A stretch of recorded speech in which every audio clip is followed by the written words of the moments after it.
L'histoire retiendra que 700 Astartes rendirent leur dernier soupir dans le secteur Sept G. Les rapports officiels, gravés sur le vellum sacré, parlent d'une ultime résistance glorieuse. Ils racontent que le chapitre des gardiens de fer a tenu la ligne contre les traîtres des guerriers de fer. Ils affirment qu'ils ont sécurisé un artefact d'une puissance si incompréhensible que sa perte aurait condamné le sous-secteur entier aux ténèbres éternelles. Et, d'une certaine manière tragique, ils ont raison. Ils trouvèrent une machine datant du Moyen-Âge technologique. C'était une merveille d'ingénierie oubliée. Un dispositif fait d'un chrome rutilant immunisé contre la morsure de la rouille. Un appareil capable de synthétiser la joie pure à partir de biomasse liquide. Mais ils ne sauvèrent pas une arme de l'Apocalypse. Ils périrent jusqu'au dernier homme pour protéger une machine à glace à l'italienne qui était en panne depuis 15 000 ans. Notre tragédie commence, comme tant d'autres dans l'Imperium, par une archéologie pratiquée par des guerriers qui manient des épées tronçonneuses plutôt que des pinceaux délicats. Les gardiens de fer sont un chapitre défini par leur manque total d'imagination. Ils sont stoïques, ils sont littéraux. Si vous ordonniez à un gardien de fer de se casser une jambe pour lui souhaiter bonne chance, il briserait mécaniquement son propre tibia avant de vous remercier pour la bénédiction. Ils avaient été déployés dans les ruines d'une cité ruche pré-hérésie, un lieu intouché depuis des millénaires. Dans les profondeurs souterraines, le capitaine Kais et son escouade forcèrent une cloison étanche. Ils s'attendaient à trouver un génératorium ou peut-être une crypte d'armement. Au lieu de cela, ils pénétrèrent dans le grand atrium du commerce. Pour nous, ce n'était qu'une ère de restauration dans un centre commercial. Pour le capitaine Kai, c'était un temple de subsistance biologique sacrée. Kais passa devant les restes squelettiques de l'enseigne Pizza Hut. Il ignora l'héraldique ancienne du Taco Bell, qu'il identifia correctement comme une source de guerre chimique prohibée. Mais soudain, il la vit. Au centre de l'atrium, illuminé par une unique bande de lumens vacillantes, se dressait un comptoir. Et derrière ce comptoir, boulonné au sol avec des vis de grade adamantium, trônait la machine. Elle était magnifique. De l'acier inoxydable, 2 leviers, un pour la spirale blanche, un pour la spirale brune, et un levier central pour la sainte torsion mixte. Sur son flanc, fané mais visible, on distinguait le visage souriant de la divinité du temple, une entité au visage blanc et au nez rouge, coiffée d'une chevelure écarlate vibrante.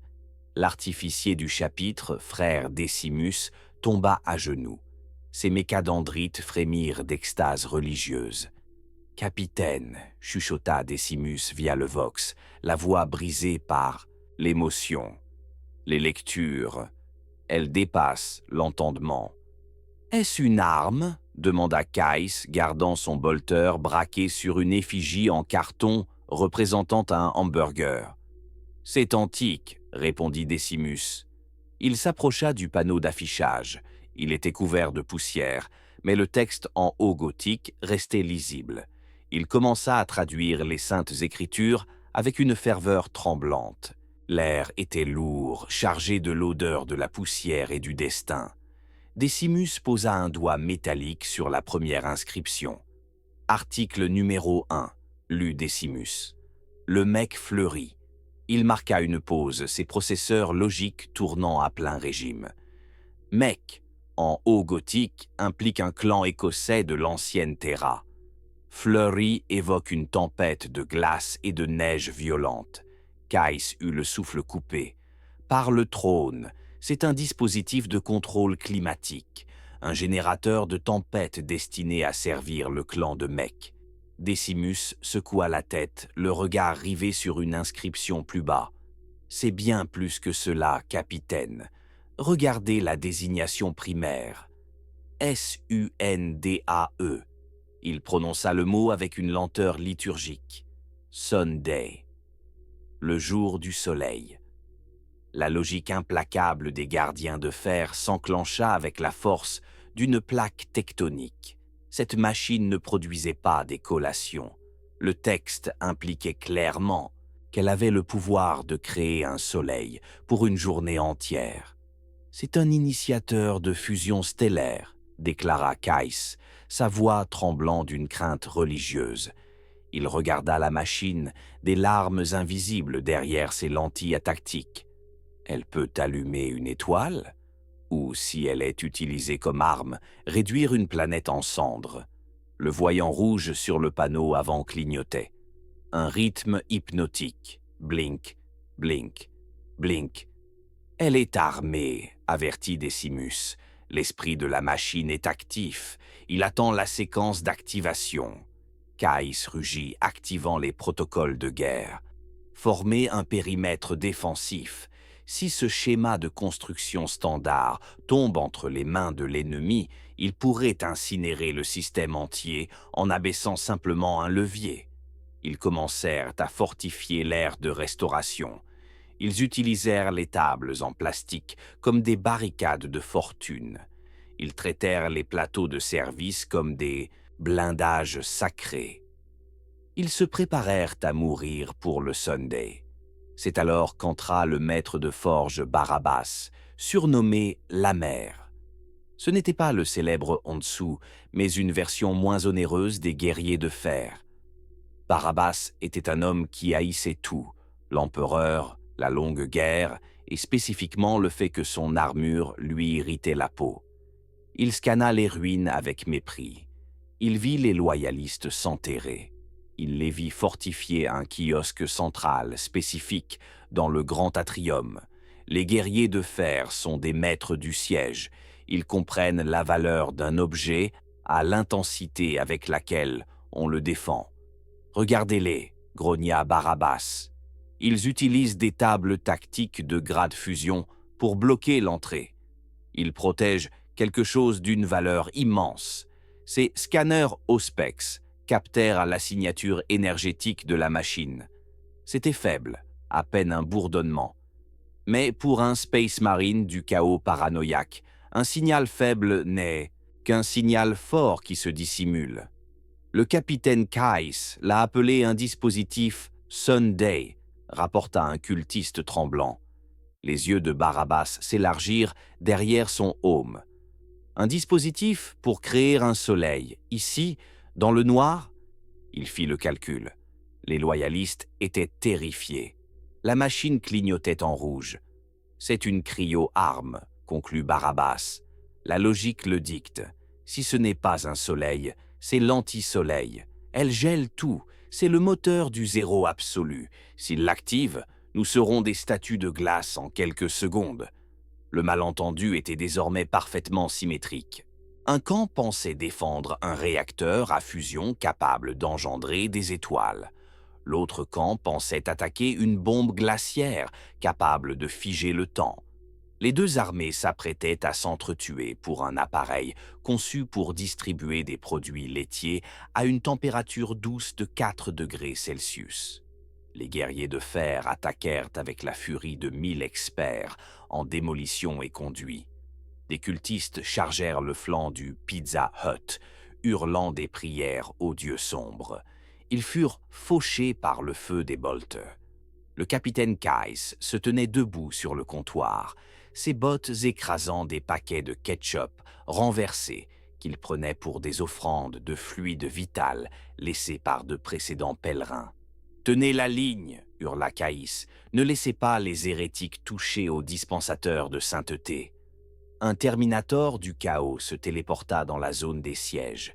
Il braqua son combi-bolter sur la machine. « Non » hurla Kais. Il se jeta devant l'artefact. Les projectiles ricochèrent sur son armure d'artificier. Il reçut une blessure à l'épaule, l'ichor coulant sur le chrome, mais il sourit sous son casque. Il avait empêché le plomb profane d'égratigner l'autocollant qui proclamait « plus d'1 milliard de servis ». « 1 milliard de servis », souffla Kai à son escouade. Pensez à cette puissance. Elle a éradiqué 1 milliard d'âmes. Nous ne pouvons pas la laisser faire feu à nouveau. Derrière la ligne de feu, frère Décimus traversait une crise existentielle. La machine exigeait du carburant. « Capitaine !» cria Décimus par-dessus le vacarme des épées tronçonneuses. « J'ai traduit les exigences en carburant. Elles nécessitent le mélange. » De quoi s'agit-il? Un fluide visqueux blanc, trop volatile pour être du prométhéum, trop toxique pour être de l'eau. Décimus pointa un petit réservoir caché sous le comptoir. Cela sent l'organique, cela sent la ferme d'élevage, du lait. Caïs réalisa l'horreur de la situation. La machine fonctionnait à la pureté de la nature elle-même, mais ils n'avaient pas de lait. Ils étaient en campagne depuis 6 mois. Ils n'avaient que des barres de rationnement et de l'amidon de cadavres. « Elle a besoin de liquide !» paniqua Décimus. Le voyant rouge clignotait plus vite désormais. En réalité, c'était simplement l'avertissement de batterie faible du générateur de secours, mais pour eux, c'était le compte à rebours de l'apocalypse. L'esprit a soif. Il se met en colère. Caïs prit une décision de commandement. Donnez-lui la mazec, ordonnez la réserve des officiers. Mais capitaine, de l'alcool dans un réacteur à fusion. Fais-le. Un soleil ivre vaut mieux qu'un soleil en colère. Décimus versa 3 bouteilles de brandy millésimées dans la trémie à lait. La machine gargouilla. Le mélange s'écoula dans la chambre de congélation. À l'intérieur, la physique fit ce que la physique fait toujours. Elle commença à transformer le brandy en une sorte de barbotine alcoolisée. La machine vibra. Pour les Marines, c'était le ronronnement d'un dragon qui s'éveille. Elle accepte l'offrande, exulta Décimus. Elle prépare la charge utile. À l'extérieur du périmètre, Barabbas la mère entendit le barattage mécanique. « Entendez-vous cela ?» hurla le maître de forge. « Les cris aux pompes, elles cyclent, doctrine d'assaut total. Tuez-les tous avant qu'ils ne gèlent l'atmosphère. » 3 heures s'étaient écoulées. Le sol de l'ère de restauration était couvert de douilles en laiton jusqu'aux genoux et de dépouilles de traîtres. Les gardiens de fer n'étaient de plus que 5.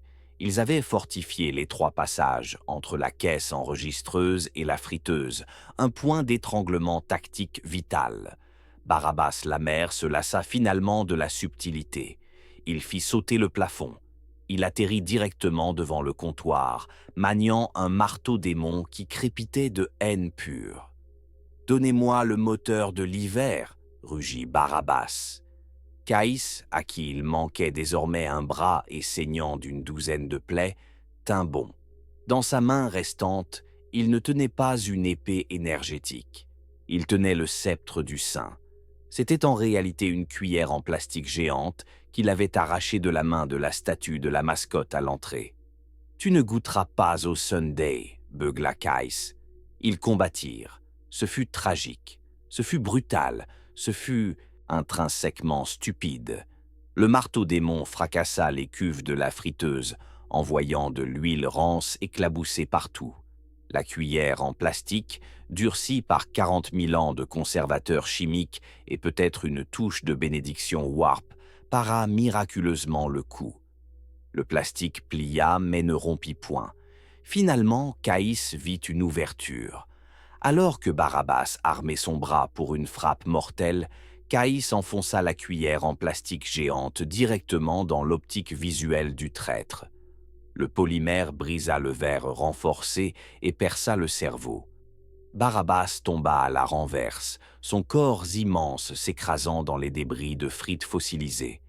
Ses derniers mots furent des bulles confuses de fluide sombre et d'incompréhension. Le silence retomba sur l'atrium. Les forces traîtresses, voyant leur chef oxy par de la coutellerie de restauration rapide, furent prises de panique et se dispersèrent dans la confusion. Le capitaine Caïs s'effondra contre la machine.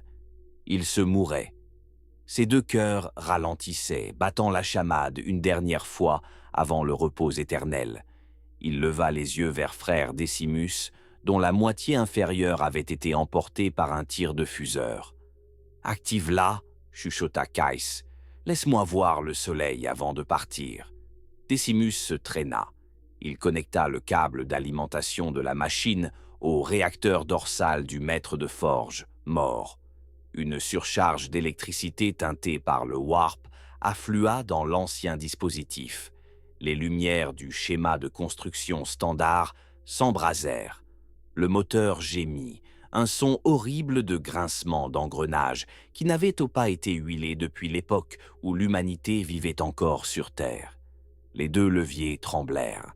La barbotine d'Amasek à l'intérieur était prête. Caïs sourit, du sang tachant ses dents. « Elle vient. » La lumière de l'empereur.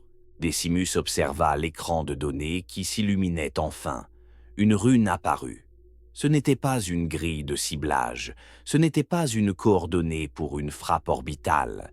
C'était une petite icône clignotante, représentant un sceau barré d'une ligne diagonale. Et défilant sur l'écran en texte vert ancien, apparut le message des dieux. Erreur système 404, défaut compresseur, viscosité faible. Appelez le manager. Décimus lut le message.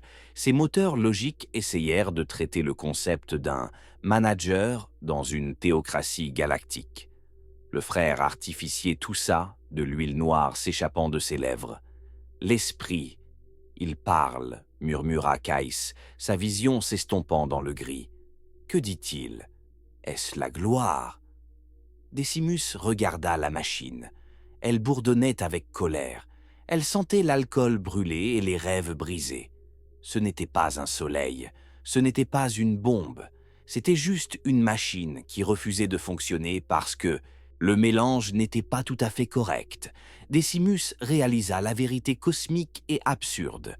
Et dans un dernier acte de miséricorde, il mentit. « Oui, capitaine, » dit doucement Décimus. Elle dit « Commande prête ». Caïs ferma les yeux, un sourire de béatitude sur son visage marqué par la guerre. « Commande prête ». Le capitaine Caïs expira. Frère Décimus le suivit dans la mort quelques instants plus tard. La machine, ne détectant aucune entrée tactile pendant 30 secondes, passa en mode veille. La commande fut annulée. 70 Astartes gisaient morts. 400 hérétiques gisaient morts. Et au centre du carnage, la machine aux spirales blanches infinies ronronnait doucement, sa lumière rouge clignotant dans la pénombre. Blink, blink, blink. Lorsque l'équipe de récupération de l'Inquisition arriva des semaines plus tard, ils cataloguèrent le site. Ils notèrent les morts héroïques. Ils notèrent le seigneur traître mort avec une cuillère dans le crâne. Et ils trouvèrent la machine. Les technoprêtres de Mars prirent le dispositif avec une révérence suprême. Ils le placèrent dans une chambre de stase sur Terra. Ils débattirent de son but pendant 3 siècles. Certains disent que c'est un générateur, d'autres disent que c'est un moteur logique divin. Mais profondément dans les archives, il existe une note unique d'un adepte junior qui a réussi à décrypter l'extension du fichier source. Elle lit simplement « Machine à glace, modèle 7, toujours en panne ». Les gardiens de fer sont honorés comme des héros. La bannière de leur chapitre arbore désormais une spirale dorée. Ils croient qu'elle représente la galaxie tournant autour de Terra. Nous savons qu'elle représente une glace à l'italienne, mais peut-être est-ce là l'ultime vérité sombre et sinistre. Dans un univers d'horreur, la foi n'est que l'histoire que nous nous racontons pour donner un sens à l'agonie. Le capitaine Case est mort pour un milkshake qu'il n'a jamais goûté, et au 41e millénaire, c'est ce qui passe pour une fin heureuse. L'empereur protège. Mais vérifiez le manuel d'entretien avant de tirer.